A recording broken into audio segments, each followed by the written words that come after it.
અને એટલા બધા વિટામિન્સ પણ એમાં ના હોય. અને આ દાણો છે ને એ જો આવી રીતે ઉપરનો ભાગ કાઢી અને છાલ નીકળે તો છાલ કાઢીને ખાઈ જવાનો.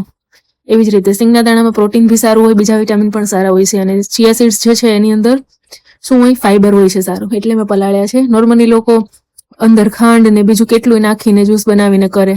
હવે પ્રોટીન ને વિટામિન ની જોડે ખાંડ જ ખાવાની હોય તો એનો કોઈ મતલબ જ નથી. એટલે હું પછી જોડે ખાંડ મિક્સ નથી કરતી કોઈ પણ વસ્તુમાં. એટલે જો આ સિંગના દાણા પર મારાથી તો આરામથી ફોલાઈ જાય છે. જો આ બદામ ફોલી ગઈ છે. અને 5 બદામ અને બદામ ના હોય તો સિંગ ખાવી જ જોઈએ પલાળીને. અને જો કાચી પચતી હોય તો વાત જ અલગ છે. અને આટલું કરવામાં જો આ ખાવામાં છે ને સાથે સાથે ફોન પણ ચાલુ છે. અને જો આ પાણી વધ્યું છે ને આ જો ફોતરાનો ઢગલો, આ છે બદામ અને સિંગના દાણાના ફોતરાનો ઢગલો. જો આ બાટલો ભર્યો છે બાજુમાં છાસનો મસ્ત. હવે આનું કર્યા પછી હું ફ્રીજમાંથી જો બટન દબાવ્યું તો પેલું એટલે આટલું તો નીકળી જ ગયું નીચે હાથ લગાડવાથી. અને જો આટલી મોટી લાંબી પ્લેટ છે. આ ગેંડિયા જે છે આ વોશ બેસિન એ બહુ જ મોટું છે.